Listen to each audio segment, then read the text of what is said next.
that playfulness you're describing and that sense of the imagination, creating a universe, a mythology around you. It's interesting that children have that clearly so naturally, and yet it's so difficult to find places or situations where we can kind of maintain that or not lose touch with it as we grow up, as we become adults. And I think this year I've been really challenged to look at that a bit and challenge whether it really has to be like that. This is Anthony Errington. Welcome to my Creative Rehab podcast. I sat down with my friend and collaborator Will Kent to explore the nature of creativity by contrasting the uninhibited playfulness of childhood with the constraints and pressures of adult life. Is it possible to reconnect with the creative joys of the past? Listen on to find out. So, Will, thank you for joining me on what is my second podcast. And I thought of you as an old friend, but also a creative soul. I know that you've done a lot of writing. I know that you've had a lot of creative ideas bubbling away in the background. And of course, we also collaborated on a play together once. So I thought of you as someone I'd really like to talk to about creativity and how it fits into our lives, especially when we might not be able to directly pour our energies 100% of the time into artistic endeavors because, both of us have jobs outside of the creative world. And I thought we could explore together a little bit our creative impulses, memories, experiences, how we deal with keeping that creativity present and alive or reconnecting with it. And yeah, I'm very curious to see where this conversation leads. The other thing I want to emphasize is I started this podcast idea with the sense that just by having a go and starting some conversations, that in itself would be worthwhile and its own reward, I guess. And I've been trying to focus on this idea that it's better to make a start and enjoy what you're doing rather than obsess around results, outcomes, success, failure. And in fact, that's very much how we experience things as a child, I think. Just for their own sake, taking delight in something because you like it, because you enjoy it, because you get lost in it. And that's something we might talk about a little bit as well, how those sorts of creative experiences seem to come quite naturally as a child, but then it's harder to keep that spirit present as life becomes more complicated and mundane and a culture of competition and measuring everything sets in. Yes. So yeah, welcome and thank you for agreeing to have this conversation. Oh, thank you for inviting me. I have high hopes for this. Just having a conversation about this, which I haven't had a conversation about creativity for quite a while. And even when you asked me to in the last 2 weeks, I only confirmed yesterday that we could go ahead. Yeah. I was up and down every day. On a stressful day, I thought, right, I'm going to tell Anthony, no, I just don't have time. I'm sorry. And then on days when I felt a little bit more on top, I thought, oh yeah, this would be something fantastic to do. And so I'm glad that I've gone with it, taken a little creative leap. So thanks for the challenge to set aside some time to think about and talk about these things. You're very welcome. And I'm glad that that side of the argument was the victor and that you managed to squeeze this in, because I know you've got a lot going on and it's a busy time of year. So thank you. It's like the conversation we were having just before about Christmas and how receiving gifts as a child, thinking about gifts as a child and everything about Christmas is so exciting because it's just all so magical. But then as we become adults, our excitement for the actual elements of it are sort of crowded out by the pressure to enjoy it and the pressure to do all these things, and how the magic of receiving a gift becomes the transaction of head scratching, coming up with a list of some boring things we probably think we need, but actually not having any of the fun and the creativity of it all. So it's a bit of a metaphor, that, isn't it? It is. Yeah, so I got my Christmas jumper on to counterbalance that. Right, to get back in touch with that authentic delight in the season, the happiness of it. Yeah, that's interesting. It's like our experience of Christmas morphs into something different, becoming more and more stressful and kind of going through the motions, a lot of expectation around what we're meant to be doing, how we're meant to be enjoying it. Is there something similar that goes on in relation to creativity, would you say? Because for me, certainly, I feel like there was this child Anthony.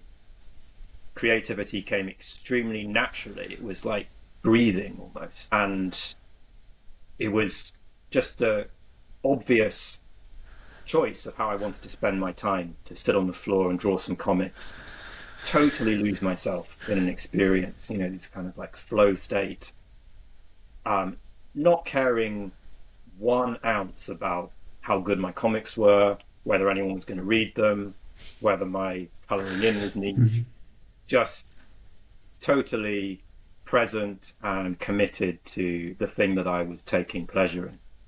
But then as an adult, it's just so hard to get myself back in that state where I'm just allowing myself to play, to do something, and switching off all of these voices about, oh, that's not very good. No one's going to be interested in this. No one's ever going to see this.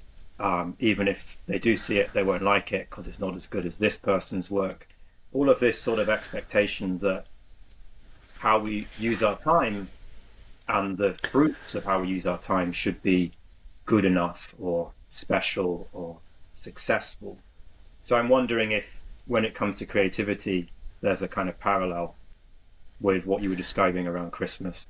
I think, yeah, that's absolutely a great point. And you described basically this kind of creative freedom of expression. No, it's not a burden, it's not a chore. I don't know. I think you've successfully done things where you write 10 minutes a day and stuff. I can't do that.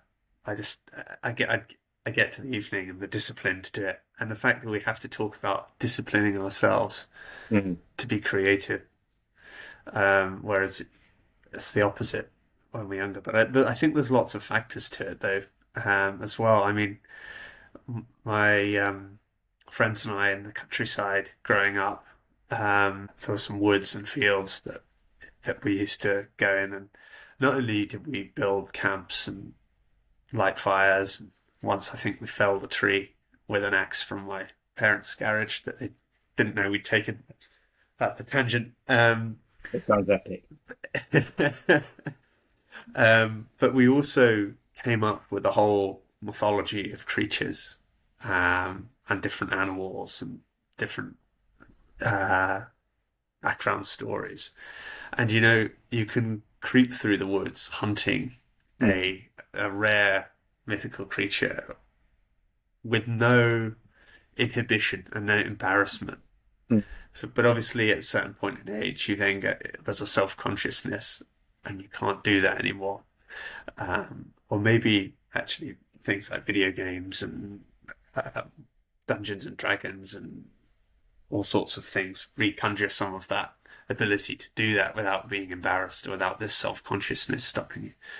But again, it's that self-consciousness, isn't it? Can I really just dive into this? Is it productive? What will others think of me? So yeah, there's definitely all sorts of factors to do with growing up and losing that creativity, as well as the more practical pressures of time and headspace. Yeah, and commitments and yeah. Yes, that playfulness you're describing and that sense of the imagination, creating a universe, a mythology around you, which I guess needs no justification, right? It's just for the delight of where your imagination is leading you. It's interesting that children have that clearly so naturally, and yet it's so difficult to find places or situations where we can kind of maintain that or not lose touch with it as we grow up, as we become adults. And I think this year I've been really challenged to look at that a bit and challenge whether it really has to be like that. Is it true that we just have to accept a loss of the kind of imaginative, whimsical, playful side of human experience as we get older and our responsibilities stack up and the time pressures squeeze us? I mean, for me, improv springs to mind because improv is a space where you intentionally allow yourself to get back in touch with that part of yourself and that part of your brain, I suppose, which is generating extremely creative, random ideas in a very playful fashion. So you take a prompt and you just allow yourself to see where your imagination takes you.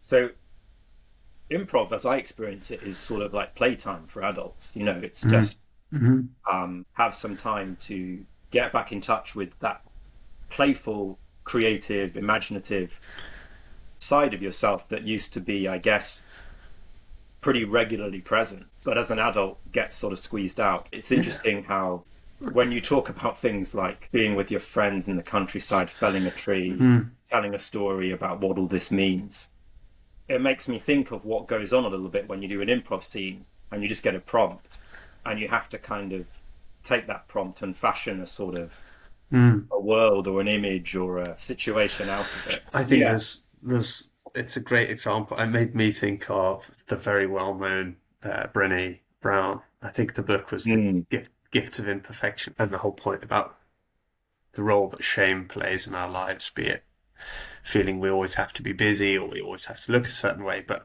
probably one of the things I remember most from that book was a definition of play as spending time doing something that entirely lacks productivity. So there is no outcome to it.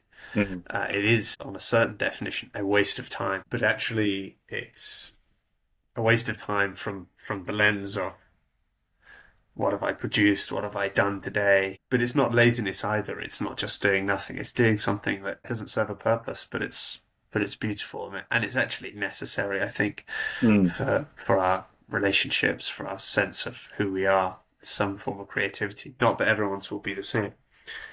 But I haven't done improv. I'd be really curious to do it. The way that I remain creative, which doesn't involve writing it down or putting it down or even sharing it with anyone else. I basically write plots, screenplays, come up with the visuals and the atmosphere, and I can imagine it all without ever having to externalize it or write it down or present it to others. And that's something I still do. And I suppose I don't categorize it as being creative because there's nothing to show for it, because it's all internal. But I could basically sit there for half an hour and watch an episode of a series that's never been created. And that's incredibly enjoyable because it means I don't actually have to bother putting on a screen or be limited by what's out there. Because if I have an idea, if I watch something and think, oh, I'd make this completely differently, and then I can imagine how I would make it. And I suppose I've never stopped. And probably this is a good conversation to realize that is creativity and that is play. And for many years I thought, oh, it's a waste of time. This is a habit that you should just give up. But actually I realized it's a hugely powerful way to be creative without even lifting a pencil or paintbrush or opening a computer. It's a core way of being creative that's just in the mind. Who needs a Netflix subscription, eh? Yeah, exactly. I don't have to spend money on this version, you know. That's fascinating, Will. That's really interesting. It makes me wonder, you know, how many people are there out there living this kind of rich creative experience internally, but not really believing that they are creative because they're not producing anything, because they've been molded into this sense that it's all about results, outcomes, measurables. And yet, I think what we're both agreeing is that actually the process, the playful sprouting of ideas, and the delight just from doing it, just from sort of seeing where you go, that's still there. Conjures an image of something waiting to be set loose. In a sense, you need someone to give you a bit of permission to name that as creativity, and then to start actually finding some boldness or courage to start perhaps taking that a little bit further and giving it some kind of expression, rather than it just remaining purely a personal secret exercise.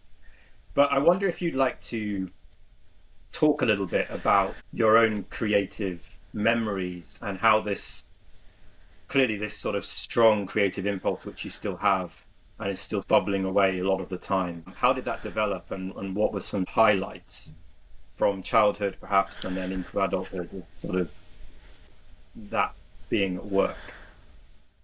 Well, I tell you what, so it's not a monologue. If I try and give you my first memory of writing something, you can try to do the same, because then we can play off each other's own stories there. Which would be fantastic. My first memory of writing a book, if it can be called that. There you go. There's the shame at play, if it can be called that. No, it was a book in primary school. I think it was handwritten, probably a homework project, but I remember it nonetheless, because just the act of folding the pages and having it. But it was a book, as I remember it, called The Train That Never Stops. The concept was, once you're on it, you can't really get off it. It doesn't have a destination. It doesn't have a start. It just keeps going. Is it a metaphor for adult life?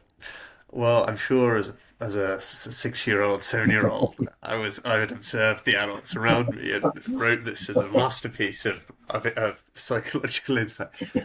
No, I think I probably just thought it was a funny idea. And it just lodges with me that because as a concept, just the title, I'm not even sure I remember what happened. But I think it's good to look back and go, what do I remember? Do I remember a concrete thing that I did or an idea? And did I enjoy it? And obviously, I don't remember many homework assignments from primary school, but obviously that one stuck. And that's a great thing that a creative project that young that I can still remember the title and I can still remember the idea. That's testament to what education can be like if the right kind of tasks are set to get people actually to produce something that they remember even decades something later. magical, isn't there, about what you're describing, like the fact that it's lodged there in your memory as this experience. And I wonder, was it also the tangibility of what you were doing, like making a physical book that you could kind of hold and show to people and give them a copy? Yeah, I think it must be that you're creating a book. We'll come to it later. The next thing that I worked on as a child, also as a child, but where again the tangibility was important. But I want to hear one of your first creative memories. So I think the one that I'll choose, I've already kind of alluded to it, but I think my first creative experiences were centered around creating comics.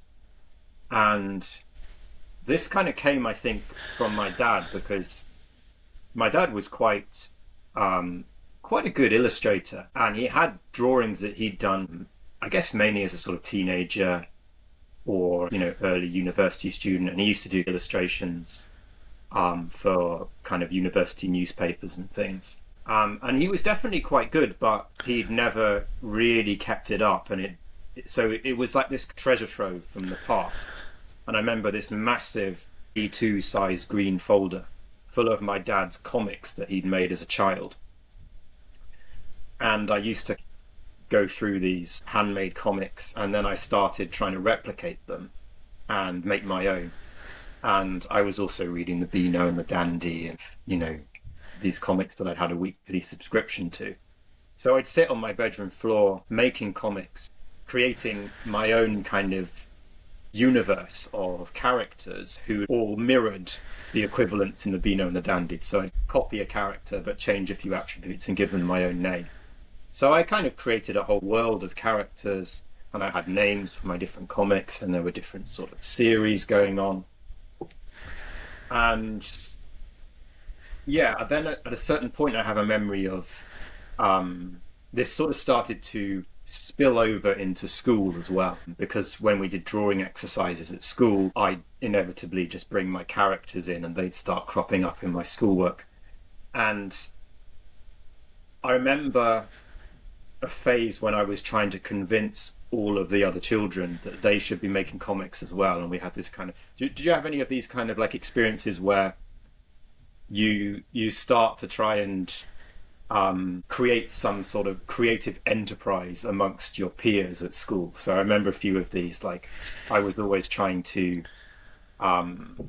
get people to draw things with me, and I found a letter a few months ago with a reference to something I'd completely forgotten about, which was I tried to convince everyone to stage Peter Pan, and I cast everybody and decided who everyone was going to be, and that's interesting because that's sort of like an early indication that I was quite into theatre and things, which then went dormant and re-emerged much later on. So those would be my initial memories. Was there a character that particularly sticks with you that you created and from the drawings? Yeah, I think the one who sticks with the most was called Chatterbox. He had a kind of squarish blue hat like this. Very and good. He had a parrot who sat on his shoulder called Chanter. And you know how like these comic characters always have some kind of behavior or characteristic which sort of defines them. So Dennis the Menace is obviously a bad, naughty kid who plays pranks on everyone. Chatterbox just talked incessantly. So his thing was that he'd just go around talking to everyone, talking them to death, basically, and his pet parrot on his shoulder would also be chatting away. So he was my lead character. He'd always be on the front cover. And I did a mix of just copying kind of frame for frame stories that I read in the Beano. Plus then I sort of evolved into trying to make up my own comics. So there was an element of script writing that started to come in as well. And yeah, I've still got a lot of these things. So one of the projects that I have in mind is to go back to them actually and have a look at them. And I think the reason I want to do that is because drawing actually is in spite of the fact that it was the first creative endeavor that I really immersed myself in, it's actually the one I've lost touch with the most. I think it's the one where I was most affected by this chronic loss of confidence that happened at some point through this transition into adulthood. I just lost confidence that I was a good drawer. And I lost confidence that my output, my comics, were actually any good. So I sort of stopped. I did GCSE art and I was still relatively, I think, relatively good. I did well, but I started to lose a sense of confidence in my own ability, and things like writing took over as my primary expression, I guess, of my creativity. So one of the things I really want to do is challenge myself to start drawing again. And I know if I do that, I'm really going to have to sit with the discomfort of feeling like I'm not very good. So my idea is to take my childhood comics and start with just trying to recreate some of them, just for its own sake, trying to really switch off that critical voice, which is sort of saying, oh, this is no good. Just to see if I can recover any of that sense of what it was that was so powerful and entrancing for me. Those many, many, many hours sitting cross-legged on the floor, just immersed in drawing comics. Well, one idea that came to me, but maybe it's too output driven, but if you wanted a name and logo for this podcast series, you could call it Chatterbox, and your little blue main character could be the icon, the avatar of this, which Well, Are you volunteering to be Chanter the Parrot? That's the question. If it just means imitating everything you say, that'll make a lot easier for me. That's interesting. I mean, I certainly, drawing, I can see an image or a picture, but to actualize it. And I suppose this is the big theme for me, is the mental image or impression of something and the actualization of it. It just kind of links back to what I'm saying. For me, there's no burden in the mentalization of it. It's the actualization. That goes for music as well. I can even imagine, often the stuff won't be original, it'll be merging other people's stuff, but it does mean I can kind of hear bits of music, different bits chopped together. And, Really? But again, so when I was starting A-levels, I didn't have a GCSE in music. I did play an instrument, but I thought, right, I need to do an A-level in music. I need to learn how to compose so I can try and actualize what. But again, I just hit up against the limitations of doing that. I think it's the same with drawing as well, like having the images and wanting to capture them. But the barrier that technique has, and to get technique, you do need to put in hundreds of hours of practice, unless you have an intuitive ability to do it. So I suppose, what am I trying to get at? You can be creative, but not necessarily have the intuition skill, be it music, be it drawing, be it crafting words. And so if the creative bit comes naturally to you, but the technique doesn't, maybe that sets up a problem, because the discipline and the effort is demanded in order to get the technique to actualize what's going on internally. Speaking for myself, it's the technique that exhausts me and makes me that, and that's probably why I've stopped or rarely put things down or try to make them real, because I just get frustrated at the absence of technique. Yeah, that's interesting. And obviously, this emphasis on the original enjoyment, allowing yourself to find that spark that was there as a child and that gave you permission to start exploring, is not to say that technique is not something to be valued, I think. I guess I'm wondering, what's the route to actually building real technique in a pleasurable way, rather than the drills, The thing that pops into my head is writing, right? Because I've always enjoyed writing, and I'd say to some extent it comes relatively naturally to me, but as a creative pursuit, my writing definitely sort of dried up at some point.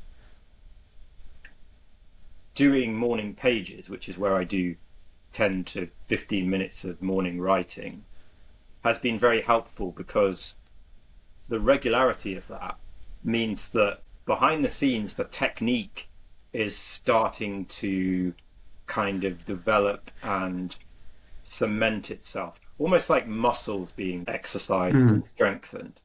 So I'm noticing now that if I'm called upon to do a piece of writing, I can just start and have a confidence I'll be able to produce something more kind of fluently than in the past. And I think it's that regular morning pages practice. Do you enjoy it? Do I enjoy it? Do you enjoy it? Did you enjoy it when you started? Is it ups and downs? Yeah, it's ups and downs. I enjoy the experience of flow that I sometimes get into. And I think that happens when I'm writing something that I'm really passionate about. I had to deliver a monologue a couple of days ago for an improv show. I'd been asked if I had one, and I didn't really have anything prepared. I used morning pages to take an idea and try and turn it into how I would tell the story in a monologue. Yeah. And this story started to take shape, and by writing it, I sort of saw how I could construct it. And that was the most fun I'd had in morning pages for many a week. Because often what I end up doing is just doing a kind of brain dump or a moan on the page about how I'm feeling or all of the things I've got to do. And from that point of view, it's actually very useful, more in terms of mental hygiene. It sort of gives me an outlet. Yeah. Supports reflection on oneself. But that's sometimes a bit it's not as enjoyable as finding something I want to write about and then really getting immersed in the process of finding the right words. So it's a mix, but I think I've come to see the value of it because it gives me a space where I can explore little fragments of ideas and capture them. So I've noticed that by doing morning pages, I feel like I'm capturing more and losing less little insights or inspirations. I feel like I've got a place where I can just make a note of something I thought of yesterday or something that is bugging me or I want to do. Whereas before, a lot of that would kind of happen, but 80% of it might just kind of float away, never to be really reflected on. So I think perhaps that's the biggest benefit for me. But then it also gives me this place where sometimes I can actually intentionally be a little bit more creative. I've also sort of started writing little poems sometimes, which wasn't something that I'd really done very much before the last year or so. We have a mental archive. Well, that's how I see it. There's all the thoughts we have, the experiences we have, they're written down on scraps of paper and they're poorly organized and they're stuffed into drawers and they're decaying. So if you don't look at them, if you don't store them, if you don't think about them, they do decay. And I think actually what you're describing is just that you actually just make a point of capturing some of these things and you don't just kind of let them get scribbled down mentally and then lost in the kind of the disorganization, because actually one of those ideas that pops into your head, and if it disappears, it may never come back. It may be an insight, a perspective, an image that was really extraordinary and that others might really appreciate as well. And this makes me think a little bit of what you were saying at the beginning, which was, you were giving yourself as an example, right, of your internal Netflix subscription where you can be transported and have this whole script or show that you're sort of going through in your head. And yet there's probably quite a lot there that could be shared with the world in some sense. There's probably material there that, you could do a lot with. And, we get this in improv as well. A few of us have started to have this impulse because sometimes we'll do a scene and it's just total nonsense, but other times we'll do a scene and it goes quite well. And you have this sort of almost a little bit of regret that something magic which started to happen was just a fleeting moment in time. So some of us have started to say, hey, maybe we could take some of those really good scenes and try and turn them into sketches and actually write something. Recognizing that there's perhaps more value to these little creative ideas and impulses than we assume or that we allow ourselves to recognize. And I guess to loop back to this point about technique, which I'm not sure if I have a perfect answer for, but I'm hoping that the answer might be if we can allow ourselves to get the order right. So we start with the attempt to take pleasure in the process, to kind of reconnect with what it is that interests us in the first place, where we find that spark of enjoyment. So if we focus on that, then by actually then doing the thing that we enjoy, the growth in technique can happen to the extent that we really want it to. Maybe it's enough just the return to a sense of enjoyment, flow, play, taking some pleasure, deriving some enjoyment from being creative, perhaps is its own reward. But then also having that playful attitude perhaps gives us a more sustainable, enjoyable way of starting to build technique, rather than coming at it from the angle of, right, drills, exercises, you need the right technique or you're not going to be good enough, you'll never be successful. For me, that's something which sort of sucks all of the joy out of it and just makes me feel pressurized and inadequate. I'm never going to be that good. It's a helpful mentality that actually by getting stuck into the beauty of it, of the process, but actually pushing ourselves beyond, well, let's just leave this at a mental level, let's try and do something, get it up and get play with it, whether it's, writing, play, acting, improv, whatever it is, try and push ourselves a little bit without then getting stuck in the, do I need to be good at it? I think that's a really helpful idea. And I mean, this is one trivial question. It's not trivial, but it might seem it. Your morning notes, do you do those by hand or do you do them digitally? Yeah, so according to Julia Cameron, who wrote The Artist's Way, which is where this exercise comes from, it's not a trivial question. She's really adamant that you should do these by hand, which is interesting. She seems to think that there's something about the physical pen on paper which is really valuable and which is lost somewhat if you're just typing or, dictating into a phone. I'm not sure where I stand on that, to be honest. I mean, I do them by hand because that's what she said, and I thought, right, I'll give this a go. And I do quite enjoy the tangibility of it. And I've now got, 4 or 5 volumes of these Morning Pages books I've been doing. And it's quite nice to kind of just go back and pick one up and flick through it. And there's also a value, I think, in being able to go back over something and highlight things with a pen and notice patterns. I'm sure you could do all of that digitally. Yeah. I was actually talking to someone last night who was telling me, I just want to capture all of that data electronically so I could then search it and interrogate it. And I get that point of view. But I also understand the argument. There's a kind of value in the tangibility. Yeah. There's a lot of individual difference there and preference, I think. Yeah. I tried both. One project, I wrote a significant amount of it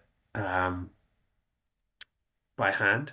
And it's strange. I mean, I got the particular volume that I wrote in was a really nice red and gold book. It looked intriguing. And when I was actually given it as a birthday present, this blank volume as a teenager, I used to flick through blank pages, imagining what contents there could be in there. I thought maybe it will be some kind of reflections. For years it remained empty, but when I did come to fill it, I would write something. I then wouldn't do anything, and I was like, I'm frustrated that I've got a false start here. So in the front of the book, there's lots of bits where I cut out the first page, discarded the false start. So you've got that evidence of clipping out some pages. And then I did get to writing it. So there's a fun drama there in the act of what's in the book. Yeah. Sketches or doodles. I like to write out plots as diagrams far more than that. That's a kind of a fun way to capture some ideas. But then when I came to other parts of this project, which is a short book, I'll talk more about it later. It's my main kind of currently creative project.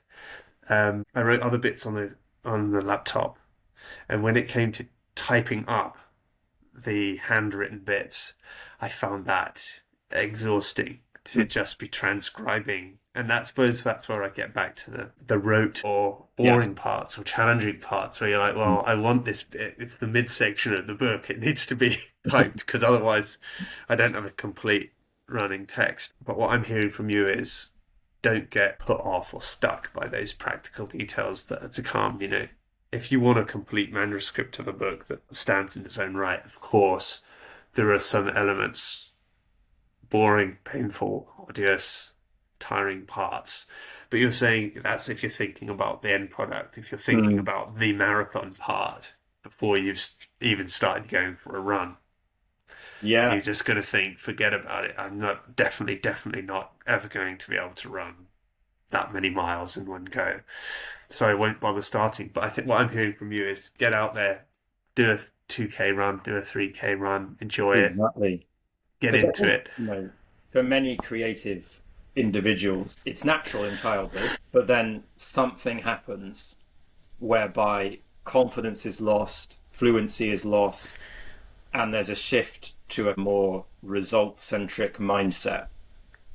And many of us then end up in a kind of creative hole. We're sort of blocked creatively. And it's really difficult to get yourself out of that if your end goal is still a kind of fully finished novel or really successful screenplay or whatever.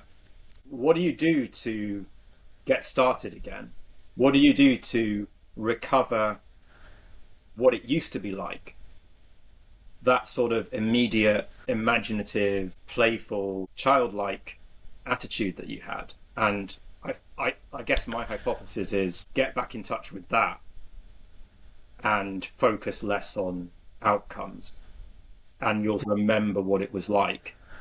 And that's like a kind of snowball gathering momentum which starts to grow.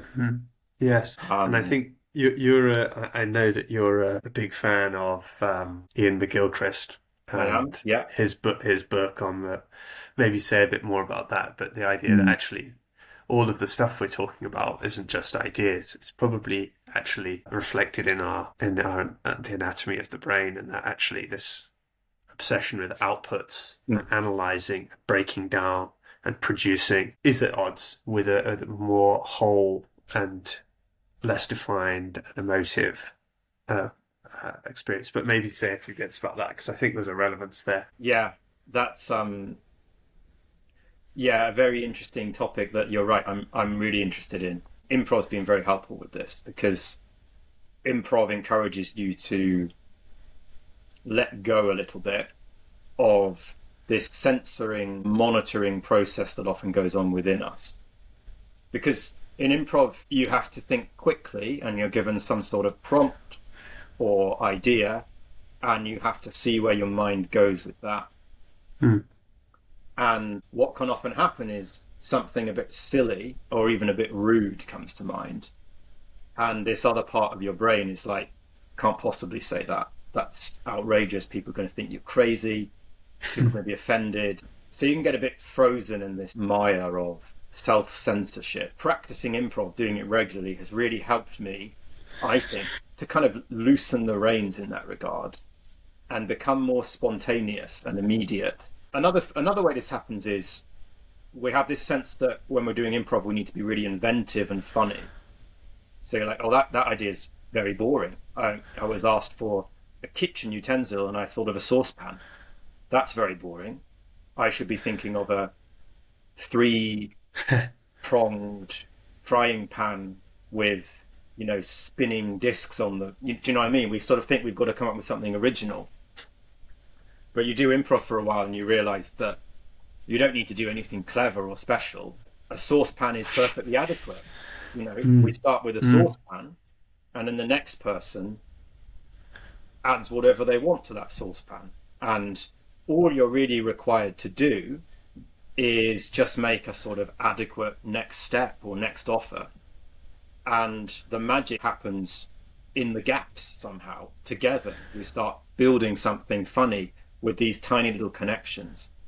So as I've done this more, what it's helped is to return to this playful, immediate, spontaneous state of being, which, I'd be interested to maybe talk to some people about this. Yeah. But it feels like it's more of a right brain state of being. The kind of the censoring is, I think, a little bit more left brain. It's like trying to sort of be in control over everything, measuring everything.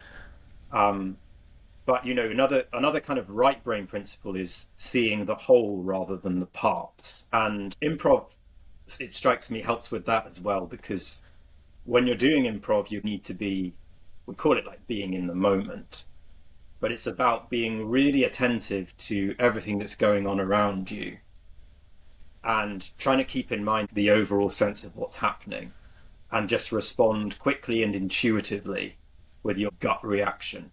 So I think there's something about all of this that is connected with the hemispheres of the brain, and it is also a return in some sense to a way of behaving that came more naturally as a child, where you weren't expected to be always saying the right thing, saying something sensible, being wise or profound or whatever. So that's all improv. And that, for me, has been going on simultaneously with my writing exercises and doing the artist way, which from another angle, again, it's an invitation to let go of the expectations and standards and measures. Oh, I need to be a good artist. Oh, I can only release high quality work to the world. Morning pages, it's just how am I feeling, free association, allowing things to flow again, allowing this sense of making a start, having a go. Those two things for me have been feeding off each other and helping me to reconnect with the kind of the joy, but also the sort of just how good it is for me, how helpful it is for me to allow myself to do these sorts of things. Yeah. Hmm. I think that this point about improv and childhood, it is really special. I think there's a lot in it. About to be well, I'm a dad, but they'll be in the new year, and I can't wait to make up stories. I can't wait to make up stories for my children, and I'll make them up on the spot, or I'll prepare some of them, and that will actually reignite, I think, a creativity in that you can tell stories of any kind, take a starting point and see where they go. And that reminds me of the wonderful game that I'm sure you must have played as a child, and many people have played as a child, which is the Fortunately game. Did you play that at all as a child? Did you come across it?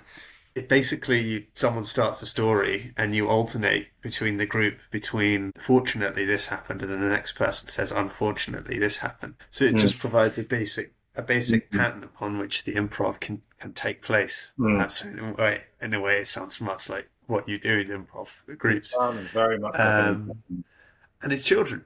We did this with our goddaughters, I think, last year. We were in the car driving somewhere. So we thought, okay, how do we keep things entertaining? So we did this unfortunately game. And it started off with a bear living in his house. And then, the course of the thing was he went for a walk, fell down a cliff. Fortunately, he was okay. Unfortunately, he fell in the river. Fortunately, he could swim. Unfortunately, the current got too strong, so he was swept away. And then he got back. Well, that's extraordinary. He got back. People had broken into his house. And stolen everything. So he went to go and, I think, to go and get new stuff. He was framed for crime himself. He ended up in a prison. He was then let out of the prison, and ultimately his friends took him in, and it ended on this note of friendship being the most important thing. So just in the back of the car, 2 adults, 2 children, a whole story about nature, criminology, friendship, in a beautiful little story about a bear. So that proves to me everything you're saying, that link between childhood imagination, improvisation, the beauty of a story going somewhere, and all the sort of things that it can take up on its way. Lovely. Well, I want to give you a bit of space to tell us a little bit more about some of the things you've already mentioned in passing. You mentioned a novel that you wrote. And I think also maybe there are some other punctuation points it might be nice to visit, creative moments for you. Yeah, definitely. That would be fun. So, I mean, you talked about collaborations, working with others. So the mythologies that me and my friends came up with, and my brother came up with, I started it, he joined, we wrote together. This was, must have been maybe late primary school, going into secondary school. And I think possibly something that's come throughout this conversation is that as adults, we're very bothered about plagiarism. Rightly so. Plagiarism is wrong. But we're thinking, well, when I publish this, which is that whole output process, when I publish this, people will clearly see that I borrowed that idea from there and I borrowed that idea from there. And actually, what is originally me, you were not hindered by that as a child. So the book that we wrote was pretty inspired by Lord of the Rings, but the names of the characters, though, were inspired by Yu-Gi-Oh cards. So you ended up with some kind of fusion of Yu-Gi-Oh and Tolkien. Just explain what a Yu-Gi-Oh card is for the Yu-Gi-Oh card, they were like Pokemon cards, characters with names, with different attributes and little images and traits. We never played the actual game. We just collected the cards, or I collected the cards. And I liked some of the names, so I gave the characters in the book those names. One of them, rather fondly, because shows that, food, the names of meals was not yet in our mind. One of the main characters was called Carbonara.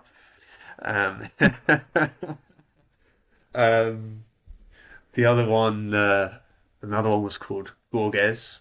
but everyone, when we showed it to them, thought it was gorgeous. So, there were flaws in this text, but the book was called The Golden Sword, and it was a group of friends, trying to save the world from a villain and finding this golden sword that was the key to defeating the villain.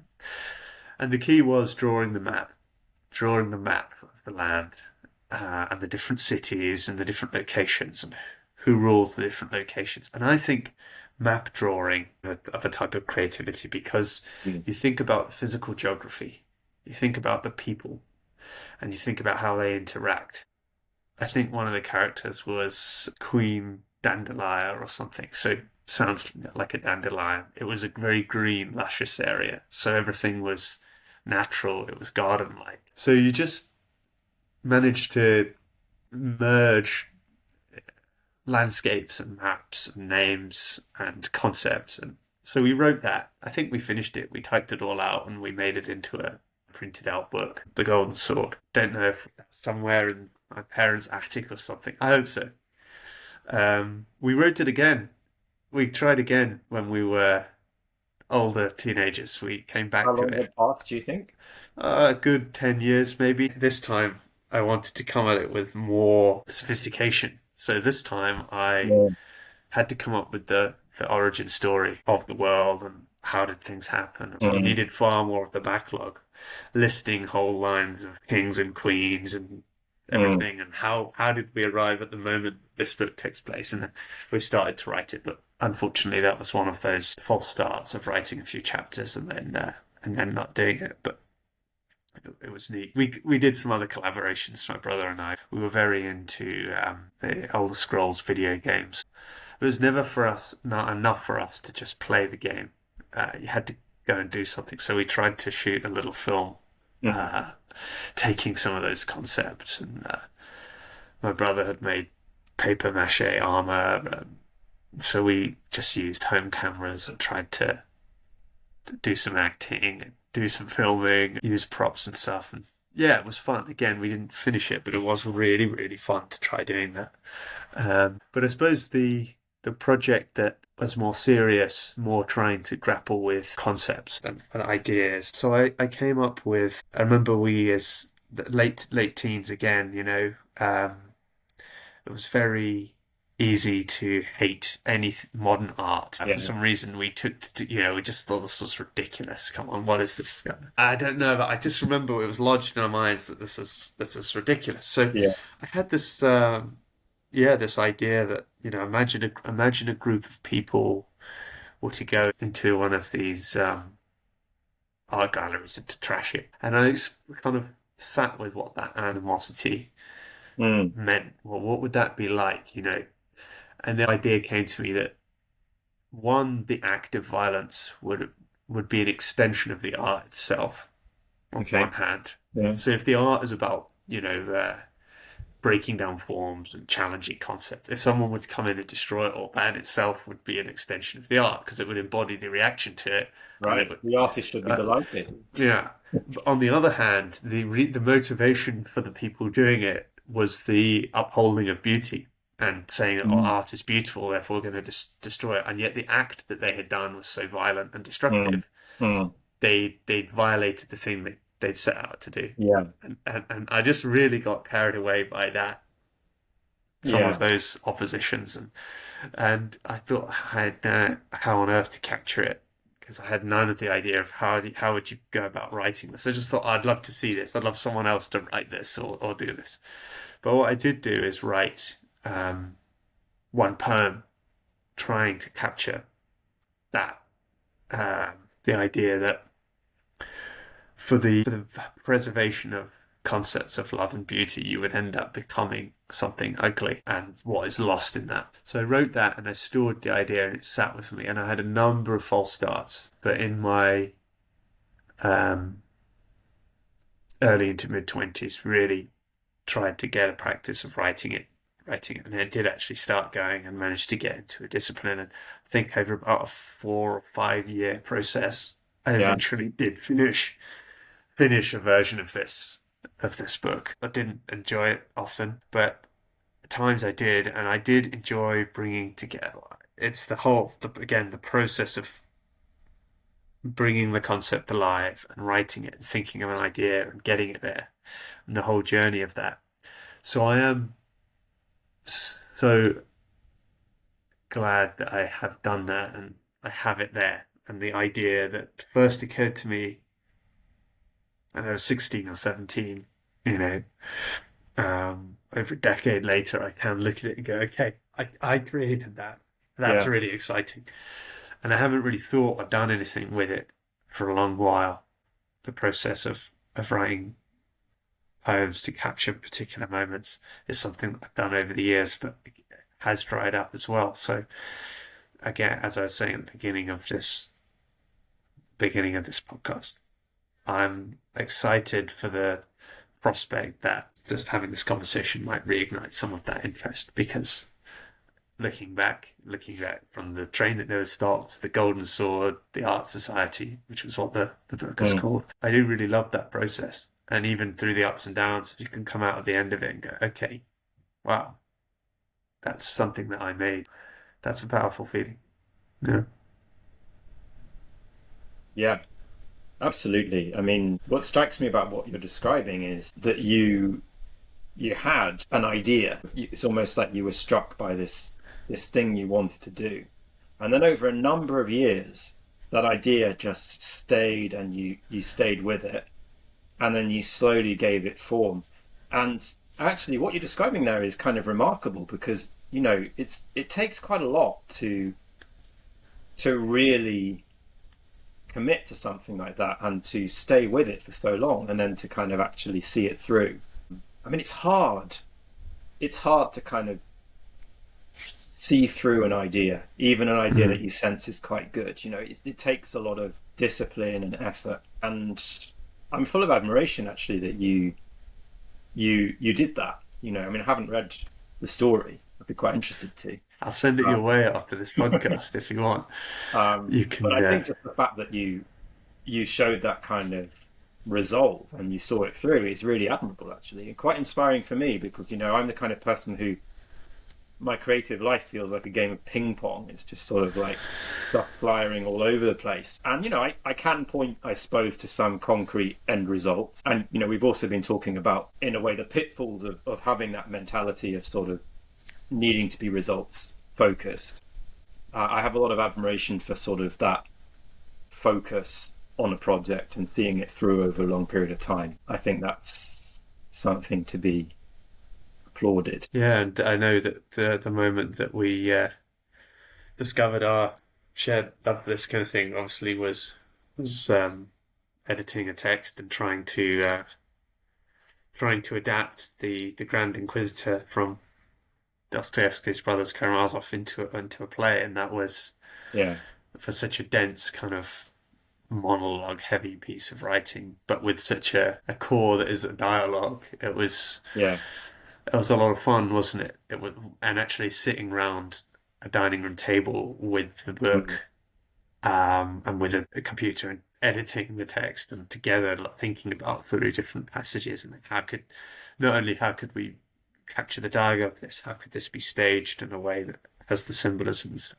We were a bit disappointed, weren't we, that a lot of our ideas got struck when it was put on the stage. Yeah, what happened was we put together a script, and then for the performance, we realised that we were perhaps trying to do too much, so it got scaled down to more of a dramatic monologue than a full play, which was probably a reasonable artistic choice in that situation. But I do remember the disappointment. It was like, our vision had been sort of truncated. There was a sort of pain with that, wasn't there? But what I remember about that process of collaborating with you was you brought great enthusiasm to this project, which came from me. I was suggesting it to you, but you really seemed to throw yourself into it and fully buy into what we were trying to do. And that was amazing for me. I felt like we were really seeing eye to eye and trying to do the same thing and bouncing ideas off each other. And that was immensely enjoyable. That's my memory of it. Yeah, me too. I think that working on something collaboratively is a lot of fun. it brings different perspectives. It makes it definitely a whole afternoon could disappear quite quickly doing that. Whereas if you're working on your own, that's quite a lonely process, and time might start to kind of drag a little bit when you're on your own. But if you're together and you're throwing ideas out and seeing where they go, yeah. I'm conscious we don't have lots of time left. Do you think we perhaps might just wrap up by coming back to that question we started with around work, the stresses of life, and the challenges of integrating this sort of creative side of ourselves with the pressures of work and ordinary life? How do you find that, and how do you see that in light of the conversation we've been having? Yeah, there's no doubt that my work, the quantitative brain, is called on a lot. You know, analyzing things, strategizing, presenting, talking. I mean, certainly for my work, which is very office based, that's the case, and that's present the challenge. I mean, the way I manage that again is trying to use imagery to try and digest some of the emotions. If I've gone into a really difficult call where maybe there's a real challenge or we're trying to convince others or something, I sometimes imagine tall ships having like a kind of encounter engagement in, say, a naval combat or something, and just try and imagine it as not the content of the meeting, but more as the kind of the rawness of the encounter. Is that imagery, that kind of way of imagining it, happening in the moment as you're not in the meeting? Absolutely not in the meeting. Okay. It's more at the end of the day to go, okay, there's a lot of different stresses and strains here. That was an intense meeting.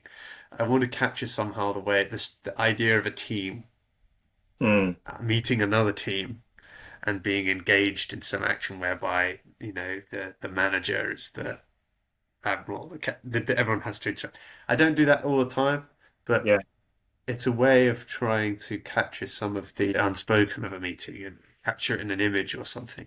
I do it equally if the work and some of my work touches on some really difficult subjects around abuse in institutions and stuff, and it can be very heavy going. So again, other imagery might be imagining a very still forest or some ruins. So just it's about using imagery to access what's going on mentally, and it's easier to perhaps engage with the image than everything else that might be involved. Otherwise you remain analytical. So I don't do this all the time, but when I am able to do that, I think that I can condense much more what's happened in through images. It's clear to me actually that I'm grateful for this call bringing that out, that kind of creative process is therapeutic and it's helpful because it's grounding and it's a way of processing. And it's extremely what you're describing, Will, because it sounds like the kind of act of having the idea, having the imagery, almost playing through that in your head is serving a kind of therapeutic process, which is really intriguing. I'm wondering, so it sounds like that doesn't often end up translating into a tangible physical form. You don't, for example, write a poem or draw something or write something as a result of those kind of images. It's more just a mental process that's always running in the background. Is that fair?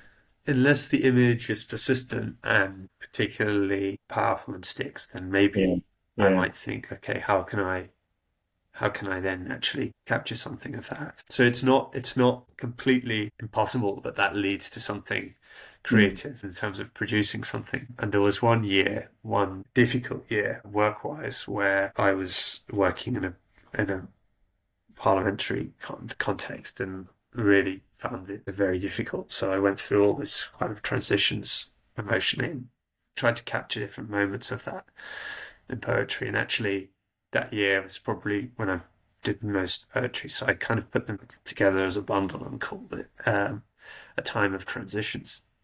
And each of them is an element of grappling with different situations emotionally, but in different images. And I remember the moments of writing them as much as their content. They're not completely separate. They don't often, I think it's clear to me that 95% of the creativity, the thinking I have isn't about actually putting it down and creating it. But I could possibly tap more into it and do more creative work. And that's where the pressures of real life do crowd in. And I want to quote a piece of writing, which not my writing, but someone else's writing, and I can give some context. Would that be a good moment to do that now? It's a good moment for it, and I think we have to hear this quote. It's really powerful. I told you about it before. Yeah, and because I think it captures a lot of what we've been saying about a creative energy and mindset meeting the realities of an adult world that's demanding and harsh and difficult. And so the context is when I was doing some archival research on Cardinal Manning, who was 19th century, very prominent social and religious figure. He had been an Anglican, he'd become a Catholic. He was actually married when he was an Anglican, so he's a rare example of a cardinal who's experienced married life, who's a very interesting character. But he also is a big social reformer, works with trade unions, trying to advocate for better working conditions, better and fairer pay. So he's a very interesting person. That meant a lot of people wrote to him to thank him for his efforts. And so digging through these papers, I found one from someone who, for all intents and purposes, is an anonymous worker who I know nothing about. I only know that he wrote this letter on the 19th of September 1891, and he was writing to thank Cardinal Manning for his commentary on socialism. But that, not so much the politics that interested me in this quote, but something that the person included in their letter, and I'll read that because I think it's extraordinary. Yeah, this is just an anonymous worker in 1891 writing to a cardinal. It is one of my great failings that I am of a poetic temperament and nature. I assure your eminence with all genuineness that the possession of poetic abilities, however meagre, is one of the greatest misfortunes to a toiler who has to earn his daily bread at his trade. Often in the middle of my duties, a sudden, shall I say, inspiration flames through me. And then and there I write to the dictation of the muse. The many fragments about prove my energy, if not my abilities, and I am wiser than to bother the editor with them. I think that's quite a good thing to stop and reflect on and sit with that. Quite poignant in a way. It seems to be an element of sadness and frustration present in that particular experience of that individual. And seems very relatable, doesn't it? That sort of, he calls himself has a poetic temperament. Frustrated that that's sort of always creating these sparks of inspiration that have nowhere to go. Almost like a curse, a burden that he can see the world in this way, that he can create and respond to the world in this way, but that the conditions of his context, the fact that he has to work, ruins that. But I also take some joy that in these scraps of paper that he's written, that presumably are now gone and crumbled and disappeared, that in that beautiful kind of wonder of history and creativity, that on one scrap of paper he wrote a letter to someone and that ended up in their archive, and then it would be stumbled upon, that letter would be written down by me, and that then we would be talking about it, and if whoever listens to you, well, in the end his scraps of paper, some of his words made it through, survived 40 years, and ended up inspiring others. That's a really beautiful thing. So it makes me feel like it's a kind of call to trust in the value of expressing your kind of, what does he call them? These flashes, these, these sort of like stirrings, taking them seriously and giving them expression.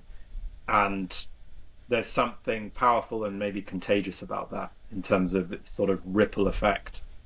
Even if the results or what we feel like we're putting out into the world is not by any measure of greatness or success, is not particularly brilliant, it feels like there's something of value for the individual and then for those who are inspired by coming across it somehow. Yeah.